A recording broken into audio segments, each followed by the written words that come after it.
Fala galera, boa noite. Acabou de terminar no Morumbi uma vitória suada tricolor, né? Foi suado hoje, hein? De novo, né? Sempre tem sido desde a final da Copa do Brasil. Aliás, eu já vou começar falando para vocês que eu acho que a Copa do Brasil foi muito para esse time aí, viu? Foi um feito e tanto, viu? Porque vou contar para vocês a situação. A situação podia ter sido pior hoje. A situação poderia ter sido muito pior hoje, né, em relação ao segundo tempo da partida, onde São Paulo não voltou para o segundo tempo, né? Nós vimos aí muitos problemas que nós já tínhamos citados aqui antigamente, né? A semana passada, a semana retrasada, quando tomou 5 do Palmeiras também. A gente já citou aqui que o São Paulo é um time sem nenhuma variação tática, né?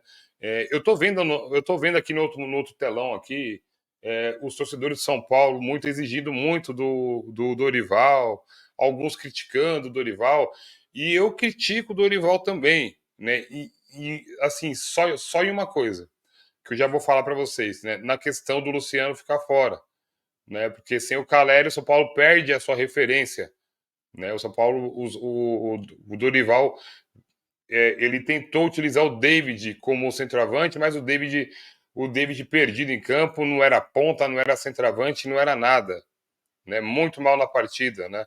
E o São Paulo, claramente o São Paulo sem um centroavante, sem o Caleri, né? O São Paulo fica perdido do meio para frente. Por quê? Porque não tem a sua referência, né? E o Luciano por muitos anos quebrou muitas vezes, né? De centroavante. O Luciano poderia jogar centralizado ali, né? Desde o início da partida, pelo menos teríamos centralmente fixo, né? Pois aí o Dorival me deixa o Luciano e o Erisson, que são dois centralmente fixos, no banco hoje. No futebol de hoje, isso daí não vira, né? Mas em outras mudanças do Dorival, eu não tenho muito o que criticar ele, por quê? Porque esse time não tem variação tática por conta do elenco. O elenco de São Paulo, claramente, depois, agora que passou a adrenalina da Copa do Brasil pra gente e tudo, deu para ver. Deu para ver que o elenco de São Paulo é um elenco mediano do estilo do elenco do Cruzeiro. E a partida de hoje mostrou muito bem isso. A partida de hoje mostrou muito bem isso, né? Tá? Por muitas vezes, eu sinceramente achei que o Cruzeiro poderia ganhar a partida, né? Então, é assim, a Copa do Brasil veio, o título veio, nós poderíamos pensar que estávamos em outro patamar, né? Mas o São Paulo não está em um patamar acima, tá? Isso não estava nem com o Lucas, né? Tá? Mas o São Paulo sem o Lucas, o São Paulo ele tem dois patamares abaixo. Ele não tem um patamar abaixo, ele tem dois patamares abaixo. Por quê? Porque o Lucas é meio time de São Paulo. E o Lucas, se voltar, vai voltar aí, faltando 2 jogos para acabar o Campeonato Brasileiro, né? Então, vocês entenderam hoje como que o time de São Paulo, sem o Lucas, vira um time normal? E vocês entenderam também de que aquilo que eu falo não é pegando no pé de ninguém, mas aquilo que eu falo de que o time de São Paulo não tem variação tática, porque o elenco é ruim. Agora vocês acreditam em mim nisso? Vocês viram, tomou 5 do Palmeiras, empatou com o Atlético Paranaense e Curitiba, quase perde do Cruzeiro hoje no Morumbi, 3 jogos seguidos. Né? E isso os outros jogos fora de casa que o São Paulo não conseguiu fazer bons jogos. Eu tenho uma singela opinião de que esse time, se não vier reforços, esse time não vai nem passar da segunda fase da Copa Libertadores da América. E na Supercopa do Brasil, que já é em fevereiro, é o primeiro título que o São Paulo vai disputar no ano, e é um título inédito, o São Paulo não ganharia hoje, por exemplo, do Palmeiras ou do Botafogo, na minha opinião, com a bola que está jogando. O que a gente viu hoje aí, a gente viu o Rafael muito mal de novo, saída de bola ruim, o Rafael saindo do gol sem confiança nenhuma, né? O Rames Rodrigues, o Dorival inchou o meio campo de São Paulo hoje, o Dorival entrou no 4-5-1, né? O meio campo ali hoje tinha Pablo Maia, Pablo Maia, Alisson, Ramos Rodrigues, Rodrigo Nestor e o Wellington Rato. O Nestor muito mal pelo lado esquerdo, então não fez nada. O Wellington Rato ainda tentou um pouco mais, mas ficou mais tempo em campo, muito mal também. O Rames Rodrigues, perdidinho, tá? O Dorival queria dar uma função nova para o Rames, para ele poder chegar mais como segundo atacante lá na frente, e né, e tal. Conseguiu fazer um pouquinho durante 15, 20 minutos isso, onde o Cruzeiro não se encontrou na partida, o Rames quase fez um gol, mas depois que a gente viu, não sei o que foi conversado no intervalo, o que aconteceu, eu vi que o posicionamento do Rames estava um pouco diferente. E o cara estava perdidinho. Então, ou seja, a missão hoje do técnico de São Paulo, Dorival Júnior, é fazer o encaixe do Rames Rodrigues para o ano que vem. O Dorival precisa arrumar uma forma do Rames Rodrigues render e jogar no São Paulo, tá? Porque senão vai bater o final do ano aí, já vai começar o ano que vem, de repente chega meio do ano, o cara não rendeu e já vão começar a cobrar o cara, só que nem sempre é do jogador, né? Isso daí precisa ter muito bate-papo entre o jogador e a comissão técnica. O técnico precisa se reinventar ou até perguntar: vem cá, aonde você quer jogar? Né? Porque um cara desse nível, o técnico precisa adequar o esquema tático a essa peça. Precisa, porque senão o Rames não vai render. Né? E o que mais me assusta no time de São Paulo é que o mesmo futebol que eu vejo fora de casa, eu vejo em casa hoje em dia. Né? Ou seja, quarta-feira que vem o São Paulo pega o Bragantino, na próxima quarta-feira. O São Paulo não joga final de semana, pegaria o Fluminense, só que o Fluminense tem a final da Copa Libertadores, né? Então esse jogo foi adiado.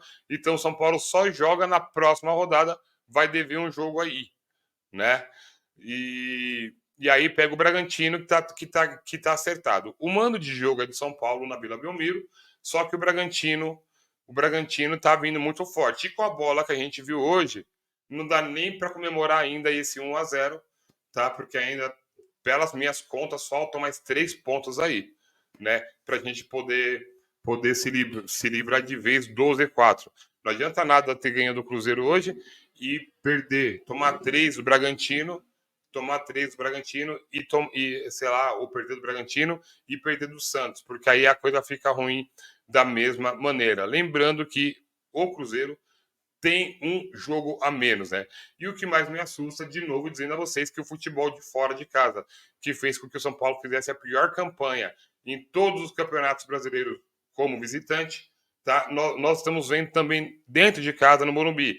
E o pior que o jogo da próxima quarta-feira não é no Morumbi, é na Vila Belmiro. Então, tecnicamente, não é a nossa casa e, tecnicamente, esse time não joga bola fora do Morumbi, né?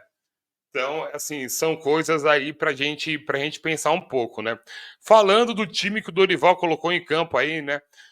No primeiro tempo, o Dorival colocou em campo hoje o Rafael, o Rafinha, o Arboleda, Beraldo, Caio Paulista, Pablo Maia, Rodrigo Nestor, o Wellington Rato, né? E Rames Rodrigues, Alisson, David e o David. Isso. O David foi o centroavante, o São Paulo jogou no 4-5-1 com 5 jogadores no meio. O Dorival tentou fazer com que o Nestor do lado esquerdo forçassem as jogadas e o Ayrton Rato na direita, tá? E o Rames Rodrigues centralizado, chegando mais perto do David. Isso claramente não deu certo. E aí tinha a dupla de volantes ali, o Pablo Maia e o Alisson, que já era. Vai ser a dupla de 2024 se o Pablo Maia não sair. O Alisson é titular ainda, né? Certamente, né? Então, isso não funcionou. Durante a partida, o Dorival acabou colocando no segundo tempo, irritado que o Cruzeiro voltou merecendo ganhar a partida. Durante 20 minutos, a gente não viu o futebol de São Paulo. Aliás, a gente não viu o futebol de São Paulo até os 40 do segundo tempo. Vamos falar a verdade, né? O Dorival fez algumas alterações para tentar melhorar isso. Ele acabou colocando o Araújo, acabou colocando o Juan, acabou colocando o Luciano, aí acabou colocando o Erisson e o Diego Costa, né? Aí o São Paulo passou a fazer 3 zagueiros no final da partida aí para poder segurar o Cruzeiro, né? O que eu fico outra coisa, isso é uma outra coisa que eu fico pensando bastante, né? Que o Cruzeiro tá lá embaixo, o São Paulo fez 1-0 e o Dorival meteu o terceiro zagueiro, ou seja, não sente confiança no time. Sabe que esse 1-0 foi uma vitória maravilhosa, né? O que deu para fazer. Que se o São Paulo não ganha hoje, a coisa ia ficar muito complicada mesmo. Mas eu não estou muito contente para a próxima partida contra o Bragantino, devido ao futebol dos últimos jogos que o time vem apresentado.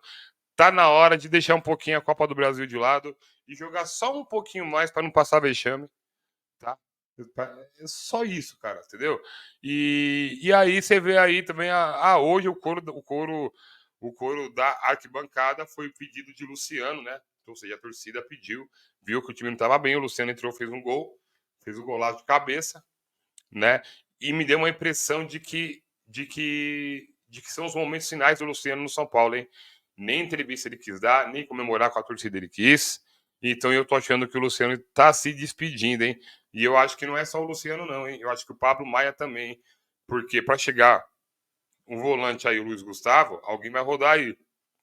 Ou o Luiz Gustavo vem para compor elenco, né? Porque os titulares são Alisson e Pablo Maia.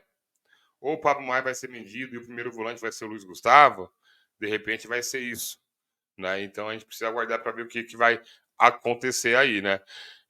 O São Paulo, antes de passar a análise em notas, deixa eu mostrar para vocês aqui uma coisa. A tabela do Campeonato Brasileiro, né? Agora como que ficou, né? Porque nesses momentos finais aí é bom a gente acabar mostrando para vocês aí, né? Deixa eu compartilhar minha tela com vocês aqui. Só um minutinho. Cadê? Tá aqui. Vamos lá. Vamos lá, ó. O tricolor, o São Paulo subiu para a 10ª posição, 42 pontos. Se o São Paulo não ganhasse hoje, o Cruzeiro ia chegar nos 39. Hoje o Cruzeiro é o primeiro fora da zona do rebaixamento com 37 pontos. E aí ainda tá um bololô, tá? Claro que mais distante, mas ainda tá um bololô. Eu acho que um tropeço do Vasco e do Goiás aí praticamente sela os times que caíram, hein? O Santos vai acabar escapando, hein? O Santos vai acabar escapando, hein? O Cruzeiro tem um jogo a menos, ó. Tá vendo, gente? Um jogo a menos aí. E o Fortaleza, ó, tem 2 jogos a menos, tá vendo? Então tem gente devendo rodada aí no Campeonato Brasileiro, né? Vamos rapidinho para vocês aqui para análise e notas da partida. Eu já terminei aqui no resumo, vou passar para vocês aí, a gente vai trocar essa ideia rapidinho aqui. Começando pelo goleiro Rafael, que parece ter perdido a confiança, é aquilo que eu falei para vocês nas últimas partidas, né? Nesse sábado ele quase fez um gol contra. Nesse sábado não, né? Nessa quinta, né? Quase fez um gol contra bizarro ao passar por. Vocês viram esse lance do Rafael, que bizarro? Né? Ele foi tocar pro Arboleda, a bola passou raspando no próprio gol, né, cara? Pelo amor de Deus, a bola quase entrou no próprio gol. O Rafael tá sem confiança nenhuma, nota 5 para ele. O Rafinha teve uma atuação discreta, eu dou 5,5 para ele. Ele ficou mais preso à defesa, e aí agora já é dele também, natural. Principalmente na etapa final, precisou fazer isso. O Arboleda foi um monstro, para mim, voltou super bem, voltou bem após o período afastado de lesão, dando mais segurança à defesa do São Paulo, né? Nota 6,5 pro Arboleda. O Beraldo eu dei 7,5, monstro, manteve o nível de suas atuações e ganhou de volta seu melhor companheiro de setor, né? O Arboleda. Caio Paulista, alguns jogos ele não consegue repetir as boas atuações que o tornaram titular, em especial suas participações no ataque. O Caio Paulista, nota 5 hoje. Pablo Maia, nota 6,5, ponto de equilíbrio do time, mas também em um dia sem brilho, como toda a equipe de São Paulo, mais uma vez sem brilho nenhum. Nestor, nota 4, teve participação apagada no primeiro tempo e acabou substituído no começo do segundo tempo para a entrada do Michel Araújo. Michel Araújo, atuação discreta hoje. Nota 5,5 para ele. O Ayrton Rato, nota 5,5 porque correu. Alguns bons momentos no primeiro tempo, mas sem grande destaque. Juan, pouco tempo, sem nota, mas ainda assim deu um passe para o Pablo Maia quase fazer um gol. Rames Rodrigues, nota 6,5, demorou para entrar no jogo, mas a partir da metade do primeiro tempo foi o principal personagem de São Paulo. Quase fez um gol e um chute bem defendido por Rafael, saiu cedo no segundo tempo. Foi errado do Dorival aí. Luciano, 8,5 para o Luciano, teve o nome gritado pela torcida no começo do segundo tempo, entrou e salvou o time. Marcou de cabeça o único gol da partida e garantiu a vitória São Paulina. Alisson, nota 7, fez um gol que o VAR invalidou e deu assistência perfeita para o Luciano marcar. Foi bem na partida o Alisson hoje. Diego Costa jogou pouco sem nota. David, nota 3, tem recebido chances, mas não sabe aproveitar. Foi um peso no ataque de São Paulo durante todo o primeiro tempo, várias vezes flagrado em impedimento e perdidinho como centroavante. O Erisson entrou, nota 5 para ele, teve apagado, né, mas mesmo assim ele atacou mais do que o participou mais do que o David, né? E a nota do técnico Dorival Júnior, nota 4, tá? Não tem conseguido encontrar formações para o ataque do time e tem insistindo em peças que já demonstraram não ser soluções e não tem evoluções. O Dorival precisa buscar mais alternativas de escalar o Rames Rodrigues e o Luciano juntos, tá? Isso aí eu coloco na conta do Dorival, ele é o técnico e ele precisa colocar nessa conta. Beleza, pessoal? Próxima partida tricolor na quarta-feira que vem. Quarta-feira que vem, contra o Bragantino. Se jogar o futebol de hoje, não vai ganhar, né? Então a gente pega o Bragantino semana que vem. Tá? E depois pega o Santos na Vila também. Então são 2 jogos na Vila Belmiro. O Morumbi estará fechado para o show do Red Hot Chili Peppers. Gosto muito, gosto demais, né? E amanhã é folga para todo o elenco de São Paulo. Amanhã é folga. E no sábado o São Paulo volta a treinar em um período. No domingo também um período. Na segunda-feira trabalha em 2 períodos. Na terça faz o último treino antes da partida contra o Bragantino e viaja para Santos na quarta-feira de manhã, onde enfrenta o Bragantino às 8 horas da noite pelo Brasileirão. Teoricamente, faltariam mais 3 pontos para a gente. Vamos esperar, mas tá bem difícil, hein? Tá muito difícil, time muito mal. O Cruzeiro deu um nó no São Paulo no segundo tempo hoje. O Atlético Paranaense poderia ter ganhado São Paulo também, só que não procurou o jogo também. Aí ficou um jogo de compadre lá em Curitiba e não saiu do 1-1. E aí teve o vexame do Palmeiras. Então, assim, é o seguinte: abre o olho. Eu quero ver esse planejamento se ele realmente vai sair, porque com esse time para o ano que vem, tá? Não vai acontecer nada e que o brasileiro desse ano, mais uma vez, o São Paulino passando sufoco, fique de alerta, fique de atenção, tá? E sirva para vocês, cartolas São Paulinos, que o ano de 2024 não se deve subestimar o Campeonato Brasileiro, beleza? Apesar do título da Copa do Brasil, o que foi muito para esse elenco limitado e mal montado. Beleza? Grande abraço a todos vocês. Estaremos juntos amanhã no Debate Tricolor, às 21 horas da manhã, tem Debate Tricolor. E eu vou nessa, pessoal. As redes sociais do União Tricolor estão aqui embaixo. Inscreva-se no canal e faça com que a mídia alternativa São Paulina cresça ainda mais. Estamos chegando nos 10 mil, falta bem pouco. Um abraço a todos, um bom fim de feriado e um bom feriado prolongado para vocês, né? Um abraço.